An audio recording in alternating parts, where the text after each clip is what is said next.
është e vështirë shumë sepse është një festival i madh, vinë mbi 20.000 turista edhe gjatë ata turistë do t'i koordinosh se qysh mi sjell festival, qysh mi akomodu, qysh mi organizu transportin, sigurinë, por përkraja e shtetit shqiptar nuk mungon. Gjithë shteti shqiptar qohet në kohën për të suportu organizimin edhe ardhin e turistëve në UNAM, që nga Kryeministria, Ministria e Turizmit, Ministria e Shëndetësisë, Policia, Komuna e Lezhës, Prefektura e Shëngjinit, më thonë ata e dinë, e kanë kuptuar shumë rëndësinë e konceptit ekonomik se një festival sa mund t'i sjellë dobi shtetit, qytetit, domethënë banorëve të asaj zone. Edhe normalisht edhe është shumë e mirë për PR, sepse fjala e unumit edhe Shqipërisë edhe apo Bregdeti turizmit të Shqipërisë shpërndahet në të gjithë botën. Po shpresoj që edhe shteti jonë do ta kupton këtë gjë.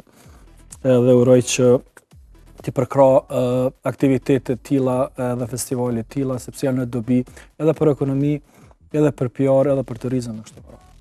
Për sigurinë falim, ka shumë njerëz që ju intereson ushqimi, pijet, a ka me pas risi bashkëpunëtor të ri në UNAM? Po ushqim nuk hekim kaq atë, domethënë ka pica, pasta, ka ushqime të shëndetshme. Domethënë është një kanë shumë i madh i ushqimeve të ndryshme operatorëve të famshëm nga Kosova dhe Shqipëria. Kështu për ushqim mos u bëjmë merak, mund me marr me vete edhe ushqim nëse do. Për më me orë.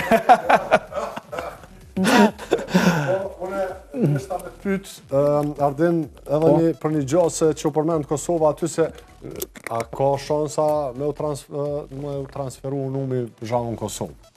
Ku më transferu? Kallëzar, hajde. Pa deti s'kena bre, edhe Batlava si dyshysh shtu ka Batlava nuk ki infrastrukturë, nuk ki shtretër, do të më qyrë shumë elemente. Ose me ta po si pyetje kështu çka e kufizon këtë rast në numin për me qenë në Kosovë? Do më thonë infrastruktura, është gjë e parë është infrastruktura, do më thonë të vjen një vend shumë i madh ku mund ta transferosh gjithë festivalin. Është e para, duhet të kesh mbi 20.000, 30.000 shtretër ose akomodime që janë për rreth zonës, që nuk mund është organizoni festivale, akomodimin ta kesh 2 orë larg, po. Është ujë, është rryma, është përkraja, është domethënë gjithë deti, po normalisht edhe në Kosovë ka potencial mu bëni edicion dimror, po ju e dini se sa problem kanë pas festivale tilla edhe festivale tjera për të organizu, domethënë sa procedura, sa. Po uroj që edhe në Kosovë me u bë, po do të kushte dhe do të përkraja, jo veç fjalë. Edhe një pyetje, Lotina, po të përzina ka pak. Tajtën po fillon, edhe po përfundon të hanën. Të hanën me after party. Me after party, sa pjesëmarrës janë për afërsisht nëse i den. Gjithmonë janë, nuk e di sakt, po gjithmonë kemi një range, kështu që i kemi 20-25.000.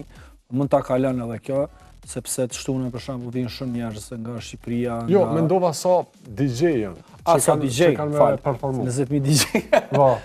Po janë dikon rreth 90-100 gjithmonë që... do më thonë mrinë dhe në atë numër. Po edhe ata janë shpërndarë në 3 skena kryesore, është beat stage, është main stage edhe është pine stage që aty ndronë çdo 2 orë, edhe për 5 ditë edhe 24 orë nuk ndalet muzika.